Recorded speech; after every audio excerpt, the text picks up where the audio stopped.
আজকের এই 7 দিন ব্যাপী তাফসীরুল কোরআন মাহফিলের শেষ অধিবেশনের সম্মানিত সভাপতি, উপস্থিত হযরত উলামায়ে কেরাম, সামনে সমবেত পিতৃতুল্য বাবারা, যুবক বন্ধুরা, পর্দার অন্তরালে অবস্থানরত মা বোনেরা, সকলকে মোবারকবাদ জানিয়ে আল্লাহ সুবহানাহু ওয়া তাআলার দরবারে শুকর আদায় করছি, যিনি ভালোবেসে মহব্বত করে দয়া করে আমাদেরকে তার ঘর, তার নবীর ঘর, মাদ্রাসা, জান্নাতের একটি বাগান, আর সেই বাগান কর্তৃক আয়োজিত তাফসিরে বসার সুযোগ করে দিয়েছেন। এজন্য বলি আলহামদুলিল্লাহ। আমাদের এক পাশে মসজিদ আর আরেক পাশে মাদ্রাসা, মাঝখানে আমরা, কি বলেন? এমনই তো মনে হচ্ছে, মাশাআল্লাহ। কোরআনে কারীমের সূরা আহজাবের 32 এবং 33 এই দুটি আয়াত তিলাওয়াত করেছি। তবে এই বিষয়ে আল্লাহ তাআলা আরো আগে থেকে কথা বলেছেন, বিশেষভাবে 28 নম্বর আয়াত থেকে, এবং অন্যান্য বিষয়ে আলোচনা আছে আরো আগে। এই আয়াতগুলোতে উল্লেখিত প্রত্যেকটা নির্দেশনা শুধু উম্মাহাতুল মুমিনিনদের উদ্দেশ্য করেই শুধু না, প্রত্যেকটা মায়েরা, প্রত্যেকটা নারী যেন আমল করে মানে, সেজন্য আল্লাহ এই নির্দেশনা দিয়েছেন এবং কোরআনে কারীমে এটা কোট করে দিয়েছে, যেন আমরা মানতে পারি, আমল করতে পারি।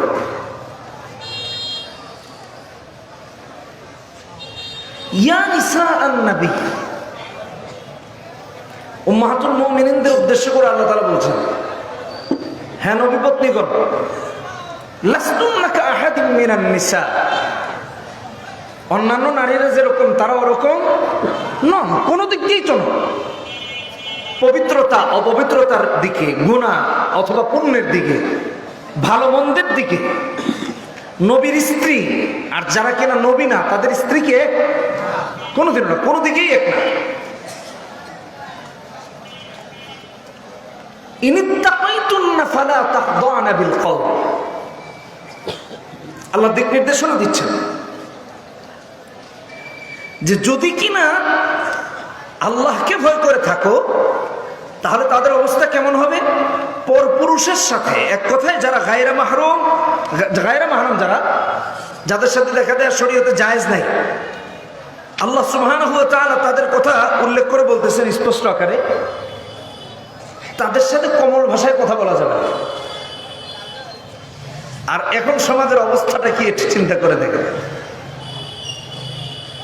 এখন বিষয় হলো এটা, তাফসীর ইবনে কাসির, আল্লামা ইবনে কাসির রাহমাতুল্লাহ আলাইহি উল্লেখ করেছেন, আস্তে আস্তে পড়তেছিলাম, যে এই দিক নির্দেশনাগুলো কিন্তু শুধু উম্মাহাতুল মুমিনিনদের জন্য না, প্রত্যেকটা মুমিনা নারীদের জন্য আল্লাহ তাআলা এই নির্দেশনা দিয়েছেন।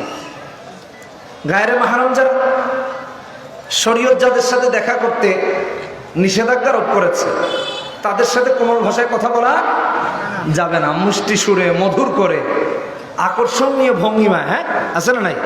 এগুলো এখন হচ্ছে কি হচ্ছে না বলেন? হ্যাঁ, প্রতিনিয়ত হচ্ছে। আল্লাহ আমাদেরকে হেদায়েত দান করুন, আমিন। এই কথায় যাচ্ছি একটু পরে। ফি কলবিহি মারাদ, কেন কথা বলতে নিষেধ করেছেন? যেন যার সাথে কথা বলবে সে যেন তার দিকে প্রলুব্ধ না হয়ে যায়, তার কথাবার্তায় মুগ্ধ হয়ে তার প্রতি আকর্ষিত হয়ে না হয়ে যায়, আল্লাহ এই জন্য নিষেধ করেছেন। ওয়াকুলনা কাওলান মারুফা, এবং কথাবার্তার ক্ষেত্রে ন্যায়সঙ্গত কথাবার্তা বলতে আল্লাহ সুবহানাহু ওয়া তাআলা নারীদেরকে বিশেষভাবে আদেশ করেছেন। আলহামদুলিল্লাহ আমাদের দেশে নারীরা পিছিয়ে নাই, বোঝার জন্য বলছি, পিছিয়ে না থাকা নারীরা যদি ন্যায়সঙ্গত কথা বলে তাহলে প্রত্যেকটা সমাজ অনেকাংশে এগিয়ে যাবে, অনেকাংশে এগিয়ে যাবে। কিন্তু আমাদের মধ্যে তো এগুলো নাই, ন্যায়সঙ্গত কথা কেউ বলে না। চাই নারী হোক চাই পুরুষ হোক। অথচ আল্লাহ তাআলা এটার আদেশ আমাদেরকে দিলেন। পরের আয়াতে আল্লাহ তাআলা আরো কিছু বিষয় আদেশ করেছেন। ঘরে থাকতে বলেছেন, ঘরে, বাইরে যেতে না করেছেন। এটার দুইটা সূরত ব্যাখ্যা করব। প্রথমত ঘরে থাকবে, যদি একেবারেই নিরুপায় হয়, তার প্রয়োজন, তাহলে সে শরিয়ার বিধান মেনটেন করে বাইরে যেতে পারবে। এটা আমার ধর্মের কথা। কে কি বললো এটা আমার দেখার বিষয় না, আমার ধর্ম আমাকে এটা বলেছে। এবং বাহিরে বের হলে ওয়ালা তাবাররাজনা তাবাররুজাল জাহিলিয়াতিল উলা, পূর্বেকার মানুষদের নারীদের মতো উলঙ্গপনা, বেহায়াপনা, শরীরে কাপড় নাই, মাথায় কাপড় নাই, একেবারে যেমনে মন চায় এমনে বের হয়ে গেল উলঙ্গ হয়ে, এটাও আল্লাহ নিষেধ করেছেন। সালাত কায়েম করতে বলেছেন, যাকাত দিতে বলেছেন, আল্লাহ এবং আল্লাহ রাসূলকে অনুসরণ করতে বলেছেন। এই সবগুলো কথা আল্লাহ কেন বললেন? কারণ আল্লাহ সুবহানাহু ওয়া তাআলা পাপ মোচন করতে চান। ইন্নামা ইউরিদুল্লাহু লিইউযহিবা আনকুমুর রিজসা আহলাল বাইত, নবী পরিবারকে আল্লাহ তাআলা একেবারে পুত পবিত্র করতে চান। এবং শেষে বলেছেন ওয়া ইউতাহিরাকুম তাতহীরা, এটা আল্লাহর উদ্দেশ্য। এজন্য আল্লাহ তাআলা বলেছেন শুধু নবী পরিবার না, এই পবিত্রতা তো আল্লাহ সুবহানাহু ওয়া তাআলা প্রত্যেকটা নারী যারা লা ইলাহা ইল্লাল্লাহু মুহাম্মাদুর রাসূলুল্লাহ পড়ে মুমিন হয়েছে, প্রত্যেককেই আল্লাহ তাআলা পবিত্র করতে চান। শুধু উম্মাহাতুল মুমিনিনদেরকেই শুধু না, প্রতিটা মাকে, প্রত্যেকটা বোনকে, প্রত্যেকটা মেয়েকে, আমাদের প্রত্যেকের স্ত্রীকে আল্লাহ তাআলা পবিত্র রাখতে চান। আর পবিত্র হয়ে যারা কবরে যেতে পারবে তারা আল্লাহ সুবহানাহু ওয়া তাআলার জান্নাতি। সুবহানাল্লাহ। তারা কি? তারা কি? জান্নাতি। এজন্য আল্লাহ রাব্বুল আলামিন সূরা আল ইমরান 14 নম্বর আয়াতে বললেন যুয়িনা লিন-নাসি হুব্বুশ শাহাওয়াতি মিনান নিসাই ওয়াল বানিন,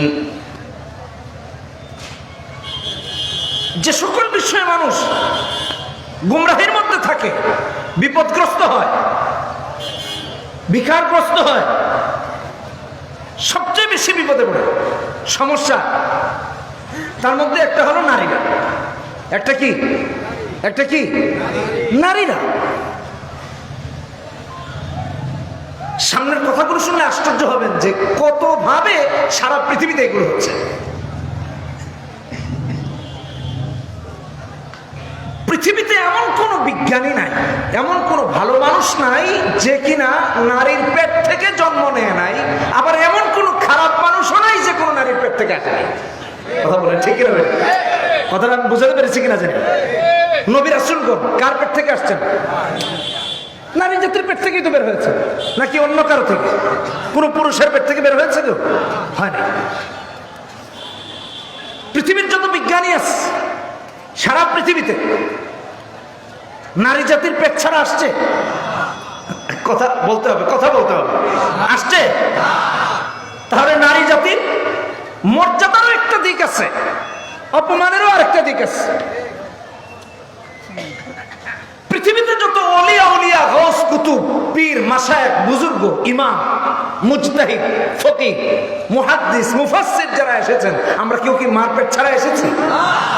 আবার রাতের আধারে যারা ডাকাতি করে এরা কি বাপের পেট থেকে আসছে? ভালো করে বুঝতে হবে। কি নারী যেভাবে ফিতনার কারণ, আবার নারী সেভাবে পুণ্যেরও কারণ, ভালোরও কারণ। কিন্তু নারীকে আগে চেঞ্জ করতে হবে, আগে তাকে ঠিক করতে হবে আমি ভালো হব না খারাপ হব, এটা নারীকে ঠিক করতে হবে।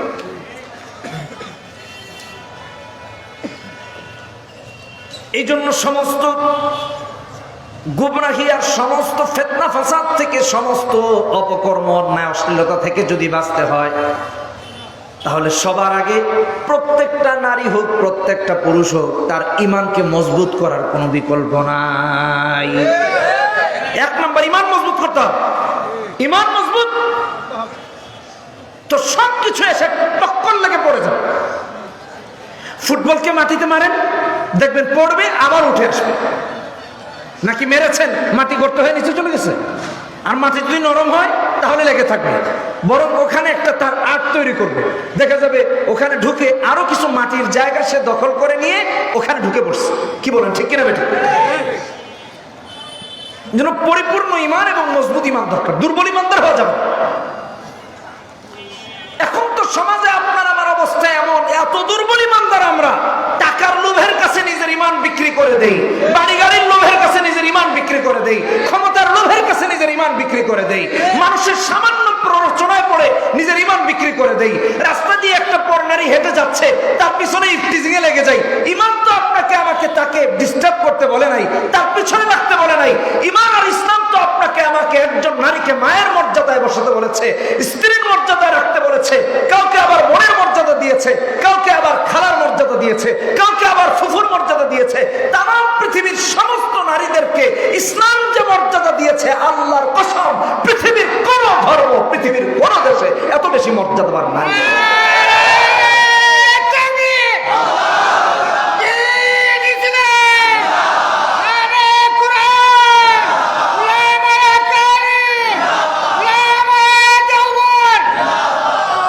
এই কথাটা কেন বললাম? আপনারা ধর্ষণ, রেপ যে হয়, ধর্ষণ যে হয়, তাম পৃথিবীর সমীকরণ খুঁজে দেখেন। আমি আজকে এখান থেকে চ্যালেঞ্জ করে যাচ্ছি, আমার এই কথা ভুল হলে এক জায়গায় বসে আমার দেখায়। যেই দেশে, তাম পৃথিবীর যে দেশে যত বেশি ইসলামকে প্র্যাকটিস করা হয় আর যত বেশি মুসলমান আছে, যত বেশি ইসলামকে প্র্যাকটিস করা হয়, সে দেশে ধর্ষণ তত কম, সে দেশে নারীরা বেশি সম্মান আছে। তাহলে এক নম্বর হলো ঈমান মজবুত করা। এক নম্বর কি? একজন কালেমাওয়ালা নারী হোক পুরুষ হোক, তার ঈমান যদি মজবুত হয়ে যায়, ঈমানের মজবুতিটা এমন থাকে, দুনিয়ার লোভ লালসা মোহ সমস্ত কিছু তখন তার ঈমানের সাথে এসে টক্কর খায়, ঈমানটা মজবুত রয়ে যায়। কারণ ঈমানের চেয়ে শক্ত তার কাছে আর কোনো কিছু নাই। এজন্য মজবুত ঈমান। সমস্ত ফিতনা থেকে বাঁচতে হলে প্রতিটা মুমিন মুমিনা নর নারীকে 2 নাম্বার যে বিষয়টা লক্ষ্য রাখতে হবে, সেটা হলো সৎ সঙ্গ নির্বাচন করতে হবে। ইদানিং আমরা যে সমস্ত দুর্ঘটনা দেখতে পাই, লাইকি, টিকটক, ফেসবুক, এগুলোর মোহে পড়ে একের পর এক কেউ গার্লফ্রেন্ড বানাচ্ছে, কেউ বা বয়ফ্রেন্ড বানাচ্ছে, আর বন্ধুর সঙ্গে সম্পর্ক হতে হতে এমন গ্যাং তৈরি হচ্ছে, একজন মিলে শত শত নারীদেরকে বন্ধু বানিয়ে বিদেশে পাচার করে দেয়। ফ্রেন্ডশিপের আড়ালে বিদেশে পাচার করে। আর নারী তো পুরুষকে ফ্রেন্ড বানাবে না, সে বানাতে হলে তার মাকে বানাবে, বাবাকে বানাবে, তার মাহারামকে বানাবে, তাদের সাথে তার গুড রিলেশন হতে পারে। গায়রে মাহারামের সাথে ইসলাম এটা পারমিশন দেয়, বোঝার জন্য বলতেছে। আপনারা দেখেছেন কিনা জানি না, এই কয়েকদিনের ইতিহাস, এই কয়েকদিনের ইতিহাস বলছি আর কি, মানে কয়েকদিনের কারগুজার দেখেছেন না? 20 জন ভারতে পাচার করছে, অমুক দেশে পাচার করেছে, কোথায় মালয়েশিয়া পাচারের নামে নাই নিখোঁজ, মা তার মেয়ে খুঁজে পাচ্ছে না। কি হয়েছে? দেখেছে বন্ধুদের সাথে ওরা গ্রুপ করে, টিনেজাররা গ্রুপ করেছে, গ্রুপ বানিয়ে বিদেশে নারী পাচার করেছে, নারীরা শিকার। তাহলে 2 নাম্বার হলো সৎ সঙ্গ নির্বাচন করতে হবে। আপনি আর আমি যদি মুমিন হই, চাই নারী হোক চাই পুরুষ হোক, তার বন্ধু তো হবে একজন নামাজি।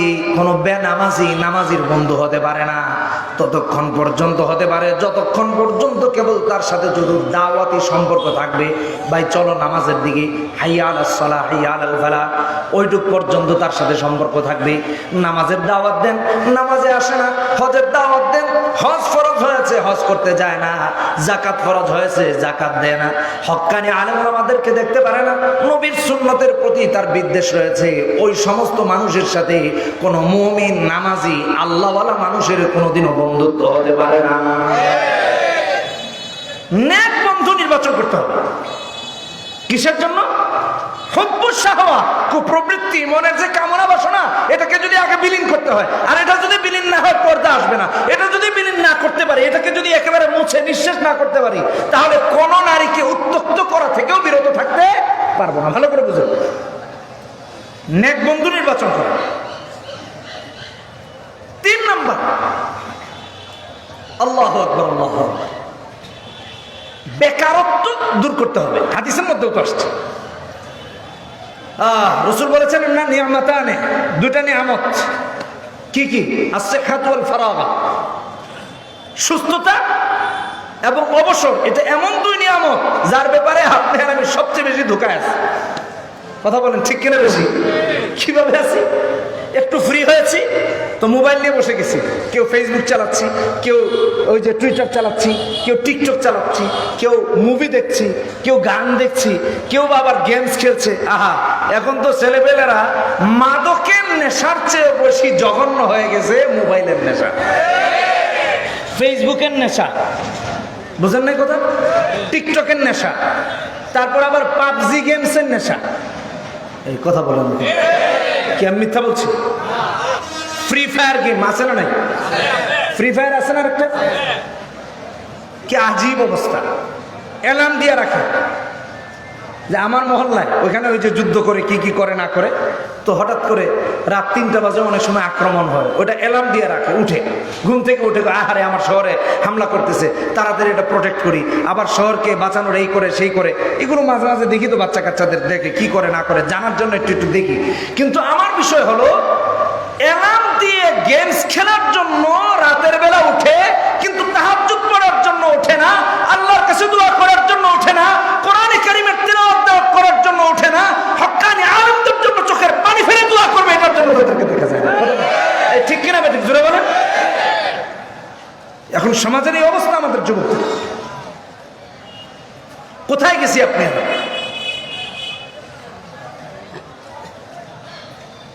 আল্লাহু আকবার। অথচ একজন মুমিনের উচিত ছিল, তিরমিজি শরীফের হাদিসের মধ্যে এসেছে, নবীজি সাল্লাল্লাহু আলাইহি সাল্লাম বলেন, 2586 নম্বর হাদিস, হযরত উকবা ইবনে আমির যখন নবীজিকে জিজ্ঞেস করলেন, আল্লাহ রাসূল মান নাজাতু, কিসে মুক্তি আছে? নবীজি 3টা কথা বললেন, তার মধ্যে 3 নাম্বার কথা বললেন ওয়াক্কি আলা খাতিয়াতিক। উকবা ইবনে আমির, যদি তোমার দ্বারা তোমার মধ্য থেকে কোনো ধরনের কোনো গুনাহ হয়ে যায়, দেরি করো না, আল্লাহ রাব্বুল আলামিনের কাছে চোখের পানি ফেলে ফেলে কান্না করতে থাকো। আর আমরাও যদি আজকে চোখের পানি ফেলে কাঁদতাম, আল্লাহর কসম তামাম পৃথিবীর কোথাও কোনো মুসলমানেরা মাজলুম হতো না। কাঁদা বন্ধ হয়ে গেছে, কান্না নাই। আগে কারো বাড়ির পাশ দিয়ে গেলে কোরআনে কারীমের তিলাওয়াতের আওয়াজ ভেসে আসতো ফজরের পরে, বুঝেন নাই কথা? আর এখন গানের, ফ্যানের, এগুলোর শব্দ আসে। কোরআনে কারীমের তিলাওয়াত আসে না ফজরের পরে না ফজরের আগে। আল্লাহর ভয়ে কাঁদবেন, নিজের গুনাহ হয়ে গেছে, 2 রাকাত তাহাজ্জুদ পড়ে কাঁদেন, আল্লাহ গুনাহ হয়ে গেছে, ভুল হয়ে গেছে, মাফ করে দাও, দেখবেন আল্লাহ খুশি হয়েছে। বেকারত্ব, অবসর সময়, এটাকে কাজে লাগাবেন। কার জন্য? কার জন্য? গেমস খেলে না, আড্ডা দিয়ে না, বন্ধু বান্ধবদের সাথেও আড্ডা দিয়ে। আল্লাহ আমাদেরকে হেদায়েত দান করুন বলে আমিন। 4 নম্বর আরেকটা বিষয়, কখনো কোনো অশালীন খারাপ কাজের দিকে নিজে কোনোদিনও কাউকে সহমর্মিতা দেখাবেন না, সহানুভূতি দেখাবেন না। ওই যে কোন নায়কের ছেলে নাকি মদ খাইতে গিয়ে ধরা খেয়েছে, ভারতে, বোঝার জন্য বলছি।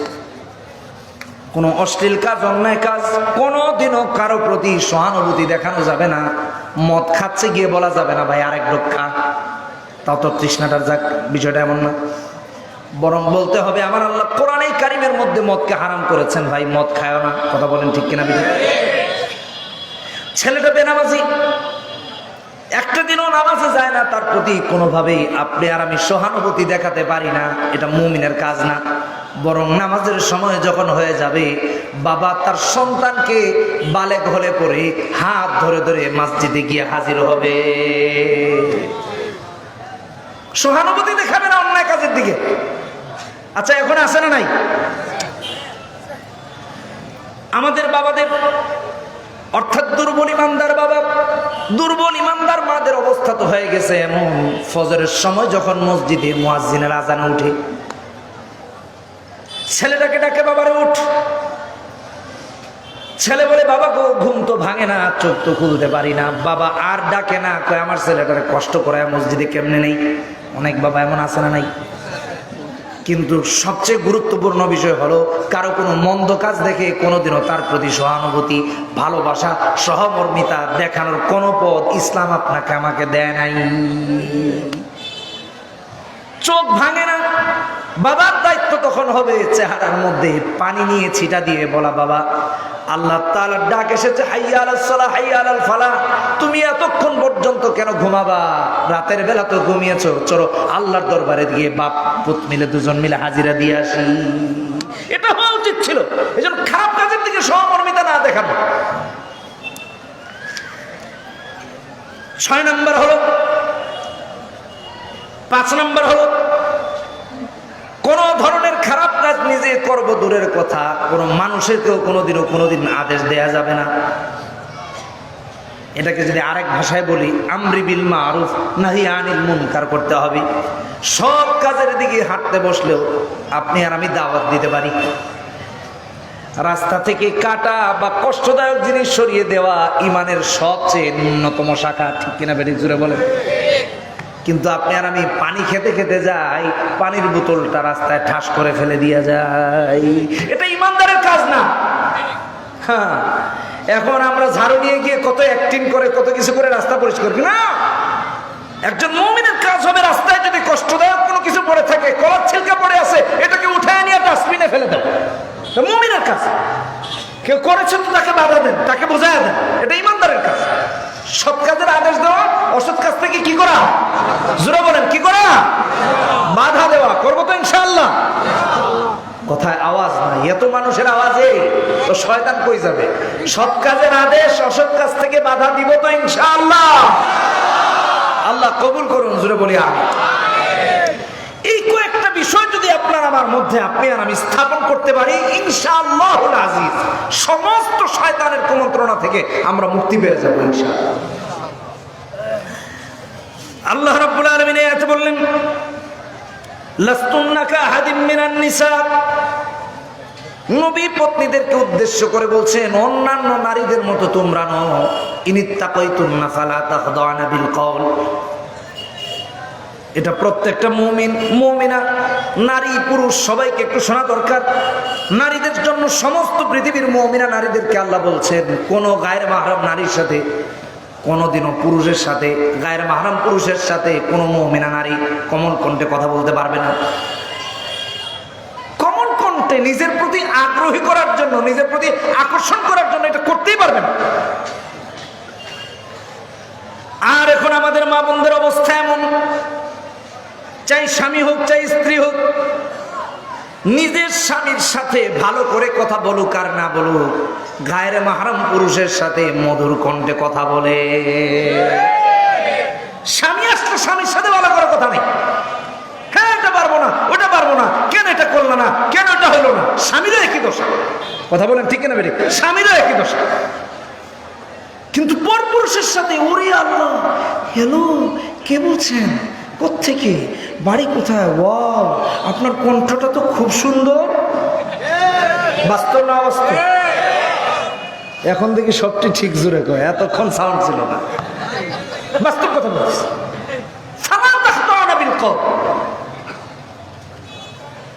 আর আমাদের মায়েদের, বিবাহিতা নারীদের এই কোমল কণ্ঠের কথা বলা, যেটা কোরআন হাদিস বিরোধী, এটার কারণে কত ফ্যামিলিদের সংসারগুলো ভেঙে চুরমার হয়ে যাচ্ছে। কথা বলেন ঠিক কিনা বেটি?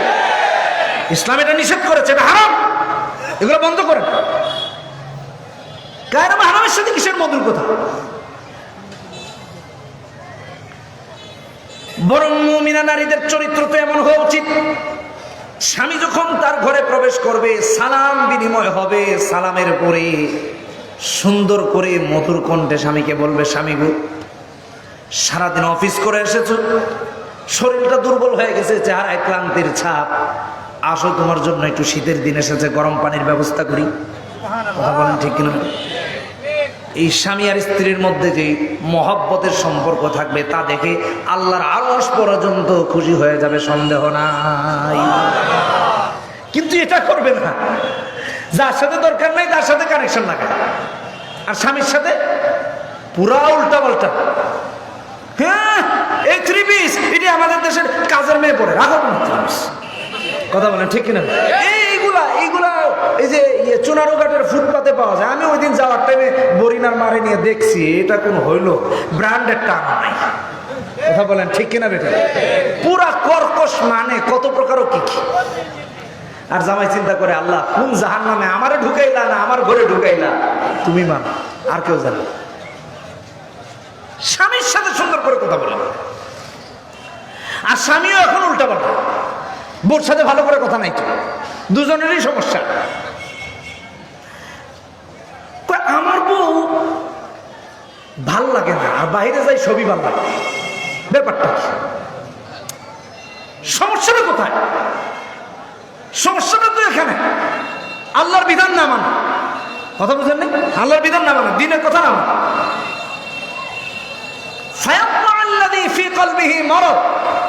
কারণ আমাদের অন্তরে তো রোগ আছে, ব্যাধি আছে, ইমান দুর্বল, কোরআন জানি না, সুন্নাহ জানি না, হাদিস জানি না, ভালো কোনো মানুষের সাথে সম্পর্ক নাই, 5 ওয়াক্ত সালাতও ঠিক মতো পড়ি না, কিচ্ছু করি না। তো আপনার আমার কলবের মধ্যে রোগ থাকবে না তো কার মধ্যে থাকবে বলেন?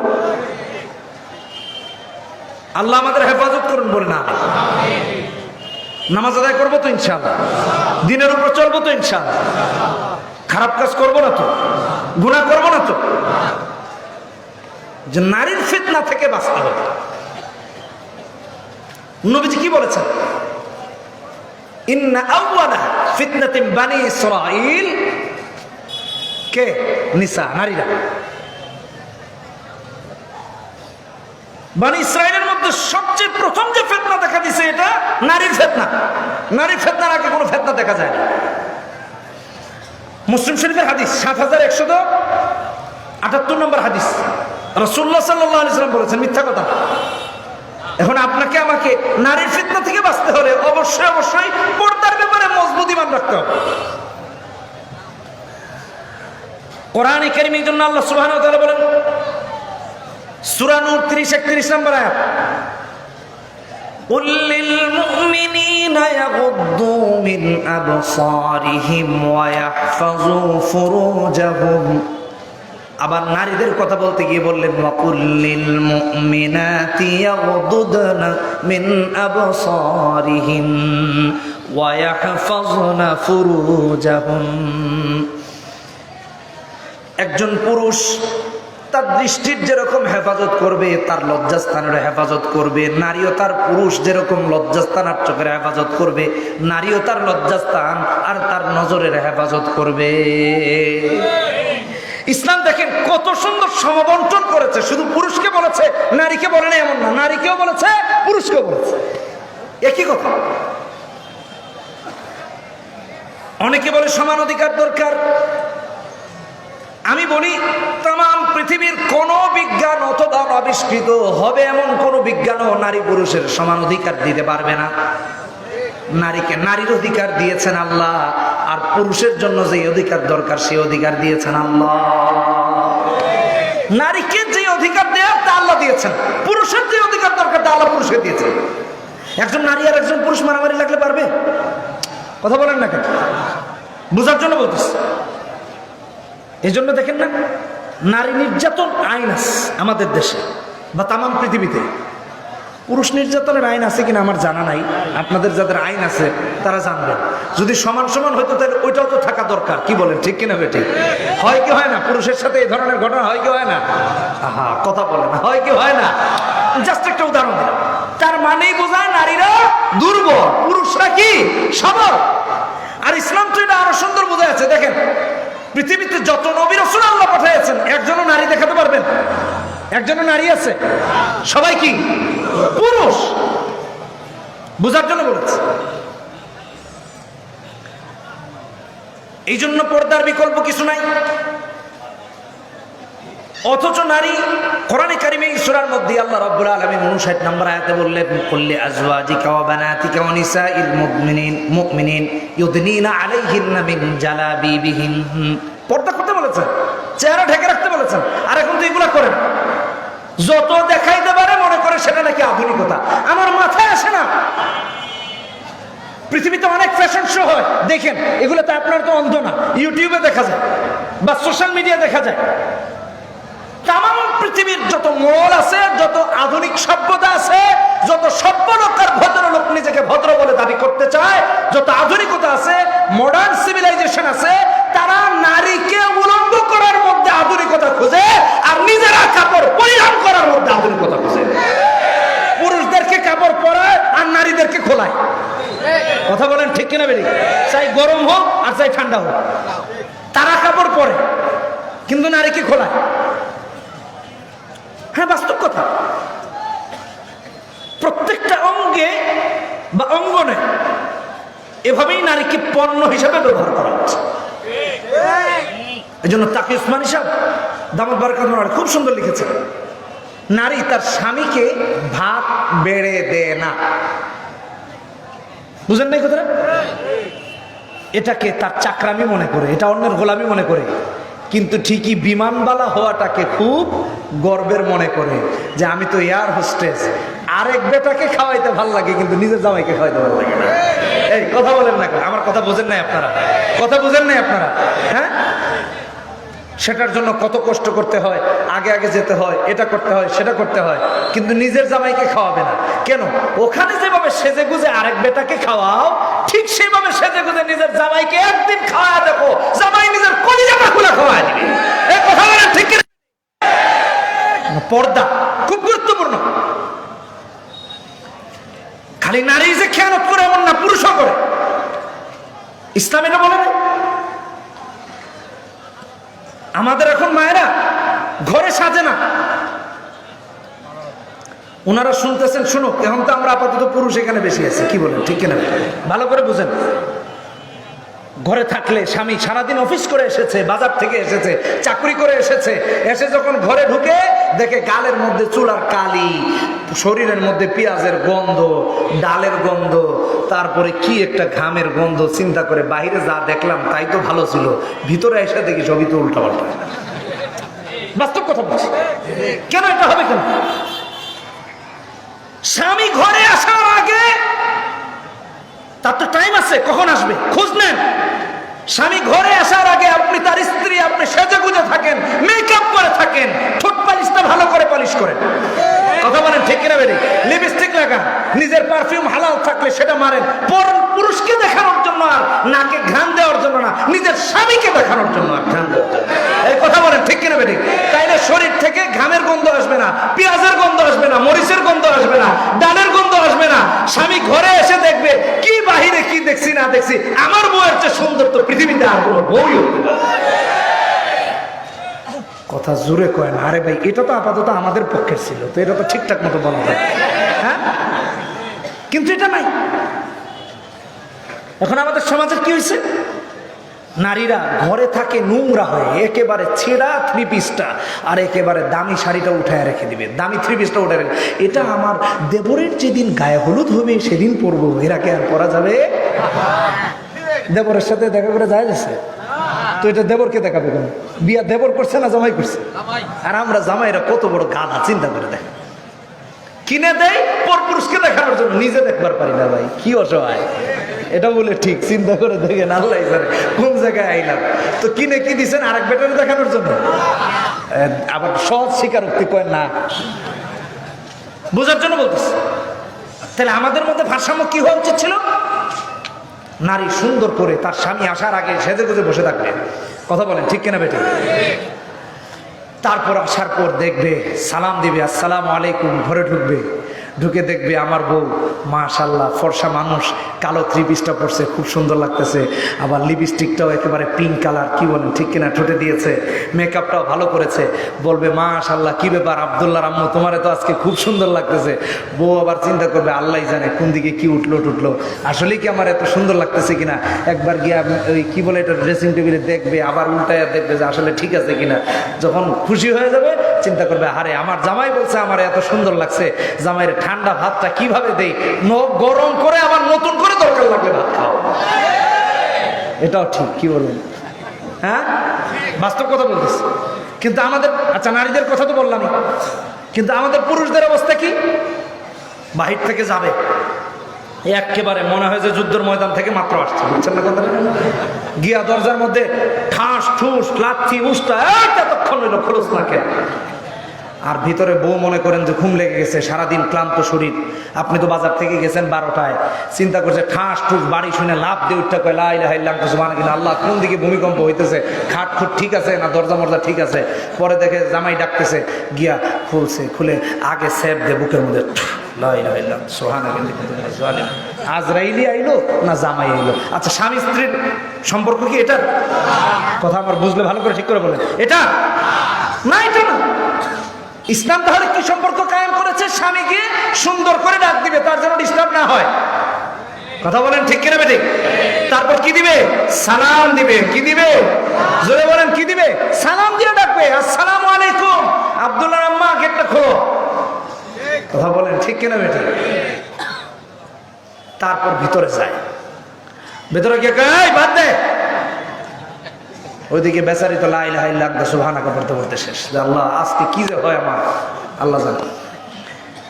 যাই হোক, ভাত এনে দিল, কয় ডাইল এরকম ঠান্ডা কেন, এমন জোরে উড়াইয়া মারলো, বাকিটা ইতিহাস। দেয়াল পুরা মনে কোনো রং হয়ে গেছে, আর রং মিস্ত্রি লাগবে না, ঠিক আছে চলবে সামনের 1 মাস, বোঝার জন্য বলতেছে। এটা তো আচরণ না।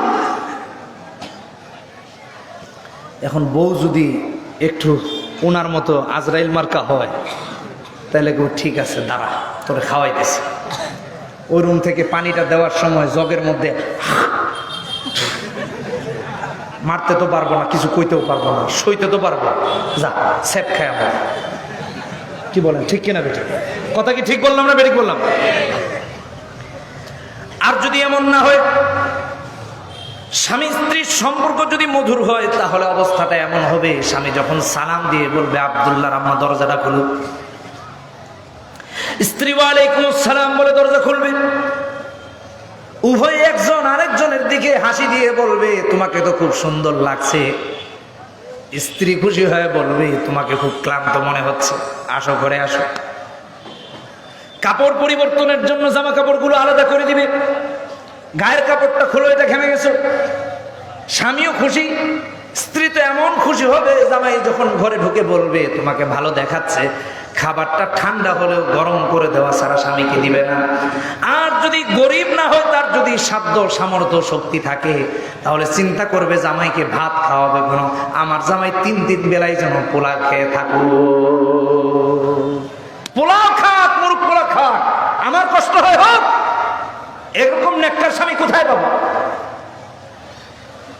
মায়েদের অবস্থা যদি এমন হয়ে যায়, স্ত্রীদের অবস্থা যদি এমন হয়ে যায়, আমার বোনদের অবস্থা যদি এমন হয়ে যায়, আমার সৌন্দর্য আমার স্বামী দেখবে, এছাড়া কেউ দেখবে না।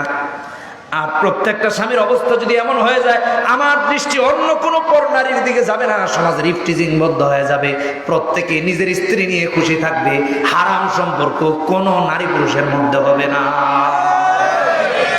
কারণ স্বামী তার স্ত্রীর সৌন্দর্য দেখবে, অন্য নারীর দিকে তাকাবে না। আর নারীও পর্দা করে অন্য পুরুষকে তার সৌন্দর্য দেখাবে না। এখন নারী যদি না দেখায় আর পুরুষও যদি না দেখে, তাহলে তো কেবল তার স্ত্রীর সৌন্দর্য দেখবে। কথা বলেন ঠিক কিনা বেঠিক? আচ্ছা, এটা কোথায় দেখবে? ঘরে এসে দেখবে, বাইরে দেখবে না। আর বাইরে দেখলেই তো পিছে লাগবে, ইফটিজিং হবে। কথা বলেন ঠিক কিনা বেঠিক? আর এখন ঠিক কিনা বেঠিক? এই জন্য আল্লাহ তাআলা বলেছেন, কুল লিআজওয়াজিকা ওয়া বানাতিকা ওয়া নিসাইল মুমিনিনা ইউদনিনা আলাইহিন্না মিন জালাবিবিহিন।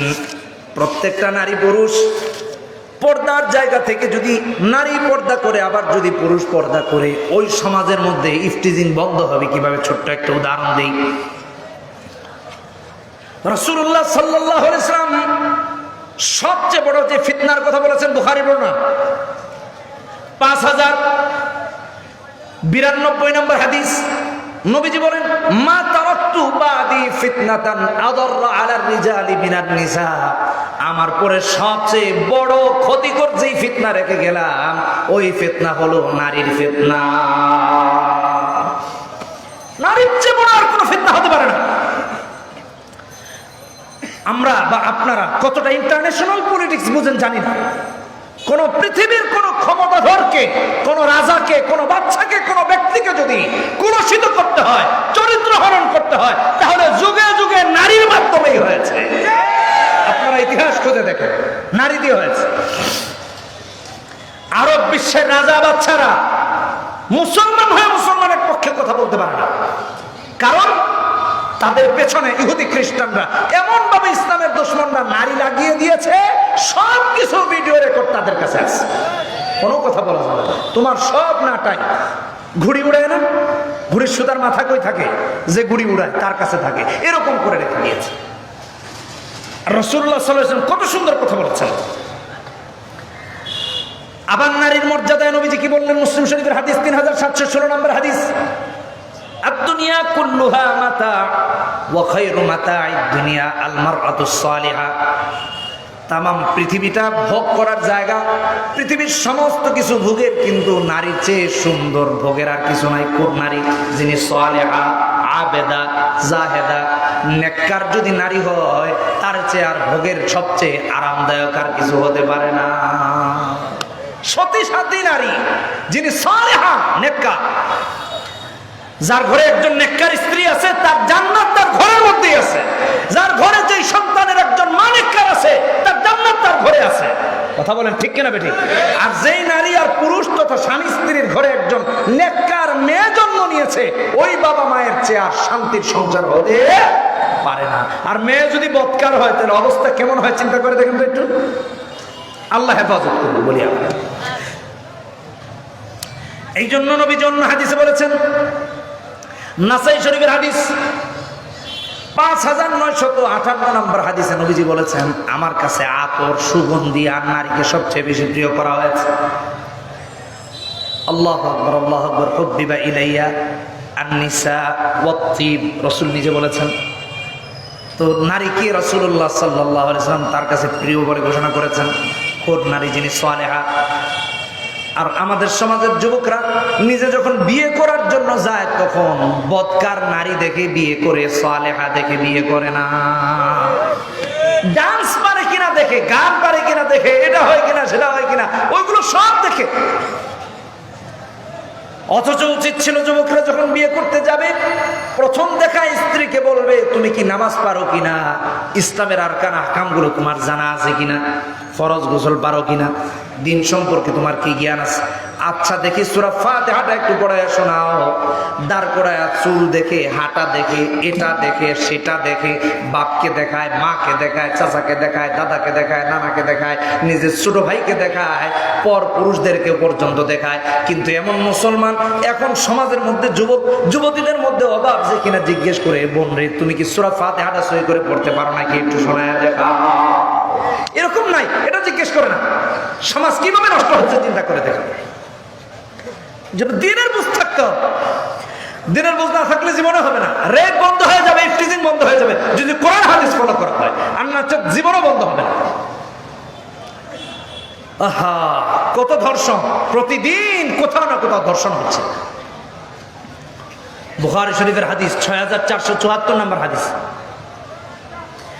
আল্লাহ রাসূল বলেন, মাইয়াজমান লি মা বাইনা লাহিয়াইহি ওয়া মা বাইনা রিজলাইহি আজমান লাহুল জান্নাহ।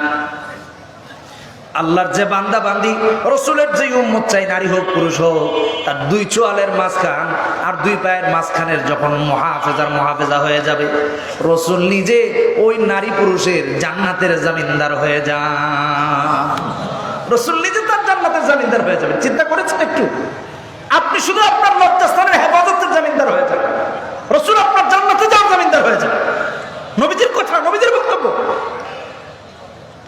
কদিন চিন্তা করেছেন? অথচ মানি না। ফরজ বিধান পর্দা, নামাজ যেমন ফরজ, হজ যেমন ফরজ হয়, যাকাত যেমন ফরজ হলে ফরজ হয়, পর্দাও এরকম ফরজ, অথচ এটা করি না। ইফতিজিং বন্ধ হয়ে যায়। মুসনাদ আহমদের একটা হাদিস শোনায়, 21185 নম্বর হাদিস। ইসলাম কত সুন্দর, নবীজির কথা কত সুন্দর, একটু চিন্তা করে দেখুন। একজন যুবক নবীজির কাছে এসেছে, ইন্না ফাতান শাবান আতান নবী সাল্লাল্লাহু আলাইহি ওয়াসাল্লাম ফাকালা ইযন লি বিযনা ইয়া রাসূলুল্লাহ। সে বলছে, ওগো নবীজি, আমার জিনা করতে মন চায়, জিনার পারমিশন দেন।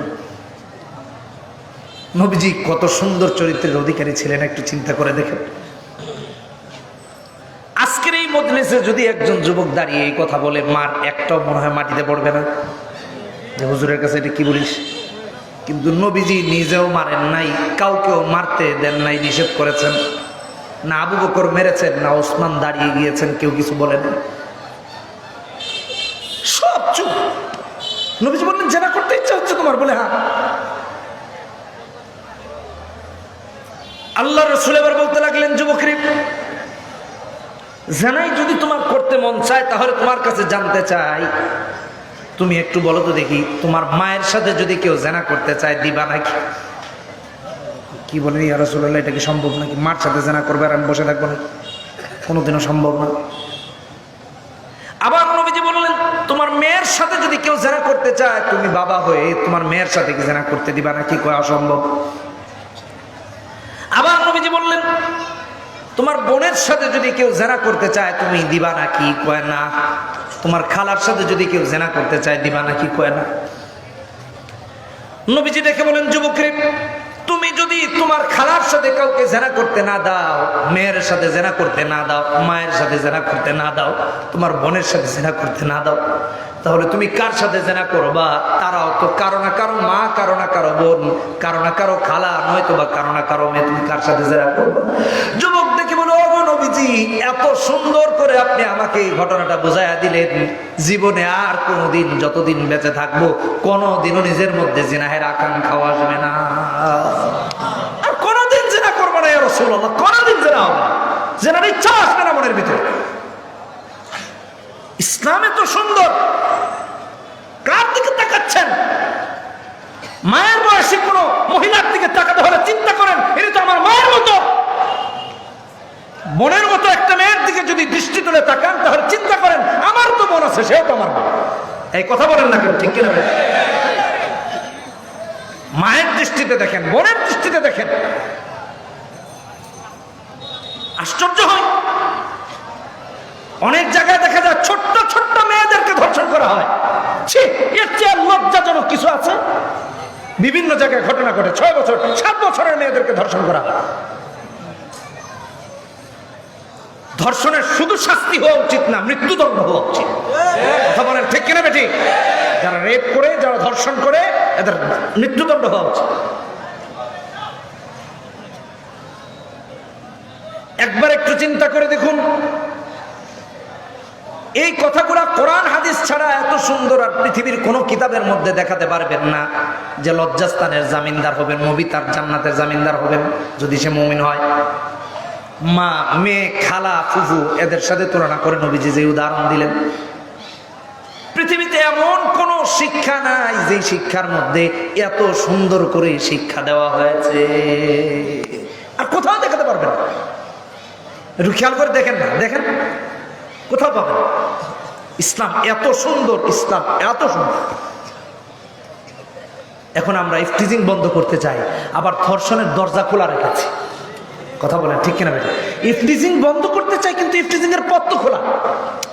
মেয়ে পর্দা করছে না, তাহলে তো ইফতিজিং এর পথ খোলা। আরেকজন দেখে পিছনে লেগেছে, এক ছেলে। এই তো কিছুদিন আগে আমাদের এই তো পাশে বিবাড়িয়া থেকে এক মেয়েকে রাস্তা দিয়ে যাওয়ার সময় গাড়িতে উঠে নিয়ে চলে গেল। বিষয়টা তো এমন। অথচ একজন মেয়ের এরকম হওয়া উচিত ছিল যে আমার মাহরাম ছাড়া আমাকে কেউই দেখে নাই, উঠে নেবে তো বহু দূরের কথা। কথা বলেন ঠিক কিনা বেটা? কিন্তু আজকে এগুলোর শিকার হচ্ছেন আমাদের ভাই। কোরআন হাদিসের বিকল্প। এই জন্য আমি একটা কথা বলি, উদ্দেশ্য ভালো, পদ্ধতি যেটা বলেন ঠিক কিনা বেটি? উদ্দেশ্য ভালো, পদ্ধতি খারাপ। আল্লাহ আমাদের হেফাজত করুন, আল্লাহ আমাদেরকে সব হেফাজত, সব কিছু থেকে হেফাজত করুন, আমিন। আহার এইগুলা হচ্ছে এখন সমাজের মধ্যে। এই জন্য আল্লাহ তাআলা 1 নম্বর বললেন, কমল কণ্ঠে গায়রে মাহরামের সাথে কথা বলা যাবে না। 2 নম্বর বললেন ওয়াকারনা ফি বুয়ুতিকুন্না, ঘরের মধ্যে থাকতে বলেছেন। জাহেলিয়াতের যুগের মতো নিজেকে পৃষ্ঠ প্রদর্শন করতে বলেন নাই, প্রদর্শন করে দেখাতে বলেন নাই। আগের যুগে কাপড় পাওয়া যেত না, এখন তো কাপড় পাওয়া যায়, ঠিক কিনা বেঠিক? জোরে বলেন তো, উলঙ্গপনায় থাকবে কেন? কথা ঠিক কিনা বেঠিক? আগে তো কাপড় ছিল না, তোর কাপড়ের অভাব ছিল, এটা ভিন্ন কথা। লা তাবাররাজনা চাই, এখন বোরকার অভাব আছে? এই কথা বলেন, অভাব আছে নাকি? কোনো অভাব নেই। তারপর সালাত কায়েম করতে বলেছেন, যাকাত দিতে বলেছেন, আল্লাহ আল্লাহ রাসূলকে অনুসরণ করতে বলেছেন, ওয়া আতিআনাল্লাহ ওয়া রাসূলা। এই সবগুলো গুণাগুণ যে নারীর মধ্যে থাকবে, আর পুরুষেরা যখন এই সমস্ত বিষয় থেকে একজন নারীকে মর্যাদার আসনে আসীন করায় দিবে, তামাম পৃথিবীর কোথাও দেখবেন ইফটিজিং থাকবে না, নারীও ধর্ষিতা হবে না। হবে? জোরে বলেন হবে? কোনোদিন হবে না ইনশাআল্লাহুল আজিজ। এই কথাগুলো মানতে রাজি আছি তো ইনশাআল্লাহ? পর্দা করব তো ইনশাআল্লাহ? কোনো মাকে ডিস্টার্ব করব না তো ইনশাআল্লাহ? আর আমার এই উদাত্ত আহ্বান আমাদের মায়েদের কাছে থাকবে, মায়েরাও পর্দা করবে, দিন মেনে চলবে, কোরআন মেনে চলবে, হাদিস মেনে চলবে। যারা আলেম ওলামা আছেন, মাহরাম যারা আছেন, তাদের মাধ্যমে, আলেমদের থেকে, নিজের যদি কোনো মাহরাম না থাকেন আলেম, তাদের মাধ্যমে জেনে কোরআন সুন্নাহ মোতাবেক চলবে, ইনশাআল্লাহ কোনো মায়েরা ধর্ষিতা হবে না। রাজি আছি না ইনশাআল্লাহ? কে কে রাজি আছি হাত তুলে দেখায় দেয়। বলি, হে আল্লাহ, আজ থেকে ওয়াদা করছি মৃত্যু পর্যন্ত কোরআন সুন্নাহ মোতাবেক চলবো। হে আল্লাহ, আমাদের এই ওয়াদা মৃত্যু পর্যন্ত বাস্তবায়ন করা তৌফিক দান করুন। জোরে বলুন আমিন।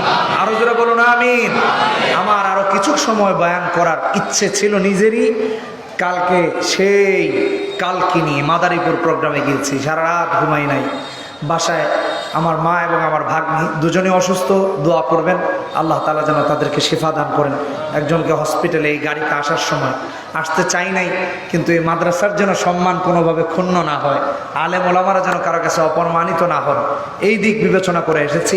আপনাদের কাছে দোয়া চাই। আরও যারা অসুস্থ আছেন তাদের জন্য দোয়া চাই, যিনি সভাপতি আছেন ওনার জন্য দোয়া চাই, এই মাদ্রাসার জন্য দোয়া চাই, মসজিদের জন্য দোয়া চাই, এই এলাকাবাসীর জন্য দোয়া চাই, যাদের সহযোগিতায়, বিশেষ করে ভালো করে শুনেন, প্রশাসনিক সহযোগিতায় যাদের আজকের মাহফিল হয়েছে, আল্লাহ সুবহানাহু ওয়া তাআলা তাদেরকে এর জাযা দান করুন।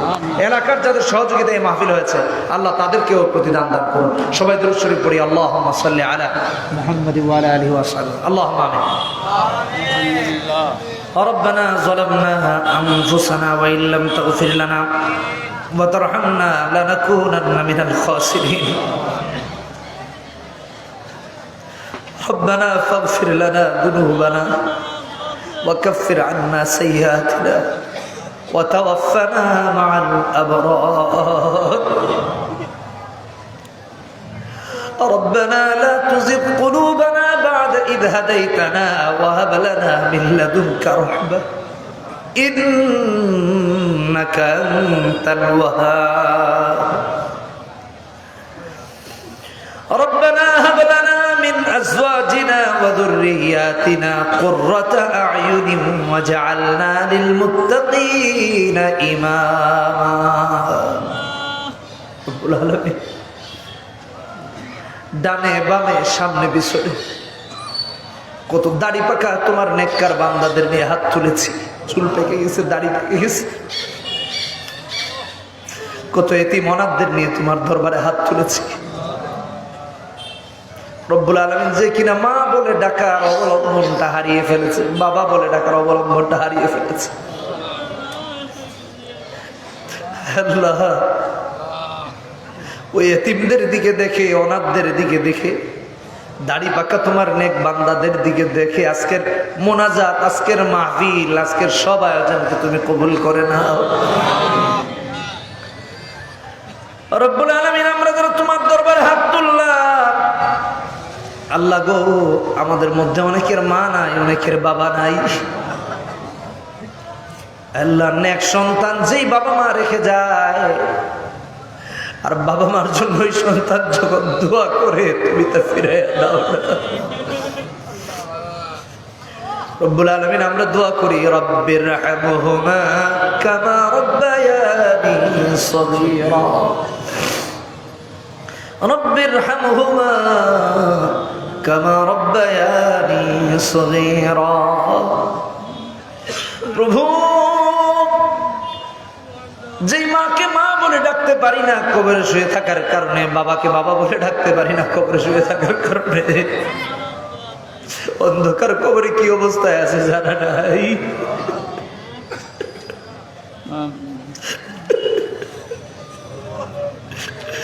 মায়ের কবর আর বাবার কবরটাকে তুমি জান্নাতের বাগান বানায় দাও।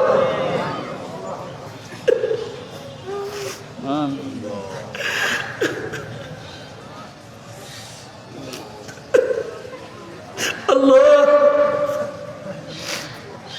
এই বাবা এই মা তার সন্তানকে বড় করার জন্য কত কষ্ট করেছে, নিজে খায় নাই। সন্তানের কোনো বোঝাই বাবা মা অসন্তুষ্ট চিত্তে নেয় নাই আল্লাহ। আর আজকালকার ছেলে মেয়েরা বড় হয়ে মা বাবাকে বলেছে।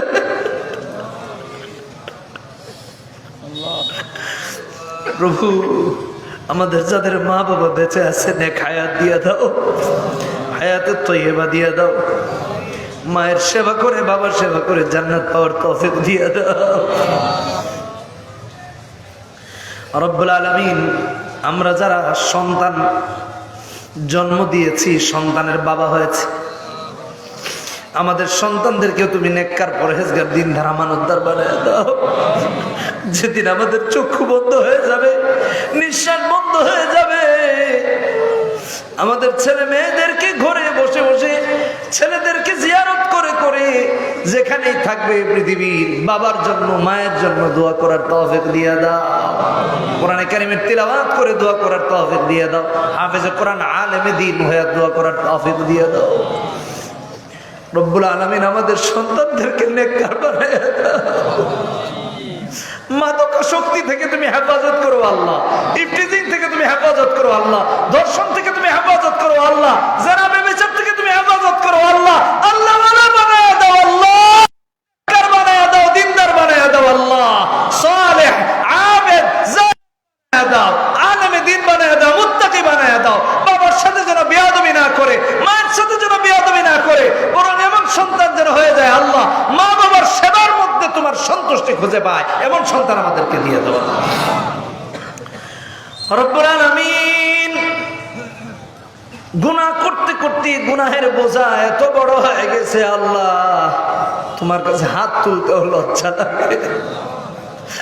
কিন্তু তুমি যদি দয়া করে আমাদের ভুলগুলো গুনাহগুলো যদি গোপন না রাখতে, তাহলে কারোর সামনে চেহারা দেখাতে পারতাম না।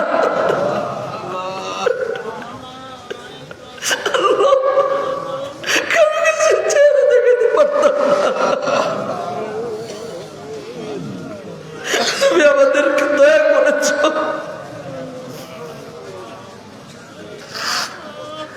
আল্লাহ। কোন বান্দা যখন চোখ থেকে পানি ফেলে তোমার কাছে চায় আল্লাহ, তুমি তো তাদের চোখের পানি ফিরে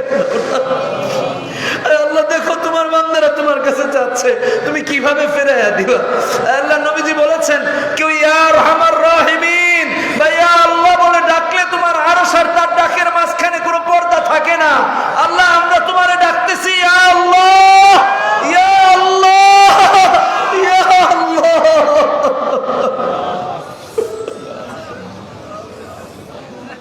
আল্লাহ, তুমি আমাদের ডাক ফিরে দিও না।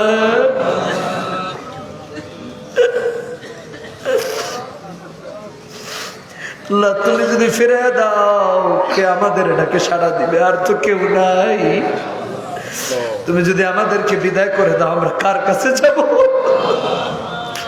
আমাদের তো আর কেউ নাই আল্লাহ। আল্লাহ, তুমি আমাদেরকে খালি হাতে ফিরে দিও না, তুমি আমাদেরকে খালি হাতে ফিরে দিও না আল্লাহ, তুমি আমাদেরকে খালি হাতে ফিরে দিও না আল্লাহ। আমাদের গুনাহ মাফ করে দাও আল্লাহ, আমাদের গুনাহ মাফ করে দাও আল্লাহ। জানি না কার শেষ জীবনের দোয়া এটা হতে পারে, কার কদিন হায়াত আছে আল্লাহ, আমিও জানি না আমার কদিন হায়াত আছে আল্লাহ। এই প্যান্ডেল থেকে বের হওয়ার আগে গুনাহ মাফ করে দাও আল্লাহ, এই প্যান্ডেল থেকে বের হওয়ার আগে গুনাহ মাফ করে দাও আল্লাহ। আমার মা অসুস্থ আল্লাহ, আমার বাগিনী অসুস্থ, তুমি শেফা দিয়া দাও। এমন আমাদের অনেকের মা বাবা অসুস্থ, শেফা দিয়া দাও আল্লাহ। যারা দোয়া চেয়েছেন প্রত্যেকের নাম জানি না, মনেও নাই, তুমি তো অন্তর্যামী, প্রত্যেকের নামগুলো ধরে ধরে তাদের নেক মাকাসিদগুলো তুমি কবুল করো রব্বুল আলামিন। এই চুনারুঘাট বাজারে যারা সহযোগিতা করেছে আল্লাহ প্রত্যেকটা বাজার ব্যবসায়ীদের উপর তোমার খাস রহমত নাজিল করো আল্লাহ। ব্যবসা বাড়ায় দাও আল্লাহ, হালাল ব্যবসা বাড়ায় দাও আল্লাহ, হালাল ব্যবসা বাড়ায় দাও। সমস্ত বিপদ আপদ থেকে আমাদের ব্যবসায়ী ভাইদেরকে তুমি হেফাজত করো আল্লাহ, সমস্ত বিপদ আপদ থেকে তুমি হেফাজত করো আল্লাহ। আল্লাহ যারা এই মাদ্রাসার জন্য শুভাকাঙ্ক্ষী, এই মসজিদের জন্য, এই মাহফিলের জন্য সবাইকে তুমি কবুল করে নাও আল্লাহ। যাদের অক্লান্ত পরিশ্রম ত্যাগ কোরবানির মাধ্যমে আজকের এই মাহফিল হয়েছে, এ পর্যন্ত হয়েছে, হবে আল্লাহ, তাদেরকে তুমি কবুল করে নাও আল্লাহ। প্রশাসন থেকে যারা সহযোগিতা করেছেন তাদেরকে তুমি কবুল করে নাও। নেতৃবৃন্দ থেকে যারা সহযোগিতা করেছেন তাদেরকে তুমি কবুল করে নাও আল্লাহ। তাদের মাকাম জান্নাতুল ফিরদাউসে দিয়ে দাও আল্লাহ, তাদের মাকাম জান্নাতুল ফিরদাউসে দিয়ে দাও আল্লাহ। আল্লাহ আমাদের তরফ থেকে অসংখ্য অগণিত দরুদ ও সালাম সোনার মদিনায় পৌঁছায় দাও নবীজির রওজায় পৌঁছায় দাও। জীবনে বারবার হজ উমরা করার তৌফিক দিয়ে দাও, রাসূলের রওজায় সালাম পৌঁছানোর তৌফিক দিয়ে দাও রব্বুল আলামিন। যে মা বোনদের নিয়ে কথাগুলো বলেছি, কাউকে আঘাত দেওয়া কোনোদিনও কোনো সময় উদ্দেশ্য ছিল না, হেদায়েতের হিসাবে গ্রহণ করার তৌফিক দিয়ে দাও আল্লাহ। কোরআন সুন্নাহ মোতাবেক মা বোনদেরকে চলার তৌফিক দিয়ে দাও আল্লাহ। প্রত্যেকটা ঘরকে জান্নাত বানায় দাও আল্লাহ, দ্বীনের মার্কাজ বানায় দাও আল্লাহ। প্রত্যেকটা ঘরে মা বোনদেরকে সালেহা আবেদা জাহেদা বানায় দাও আল্লাহ। আমাদের মা বোনদের উপর তোমার খাস রহমত নাজিল করো, স্বামী স্ত্রীর উপর খাস রহমত নাজিল করো, স্বামী স্ত্রীর মধ্যে জন্মিন মহব্বত পয়দা করে দাও আল্লাহ। আমাদের অনেক ভাই বন্ধুরা দূর দূরান্ত থেকে এসেছেন অনেক কষ্ট করে, আয় আল্লাহ এই প্রতিটা কদমকে জান্নাতুল ফিরদাউসের কদম বানায় দাও আল্লাহ, জান্নাতুল ফিরদাউসের জন্য কবুল করে নাও আল্লাহ। ربنا تقبل منا إنك أنت السميع العليم وتب علينا يا مولانا إنك أنت التواب الرحيم سبحان ربك رب العزة عما يصفون وسلام على المرسلين والحمد لله رب العالمين.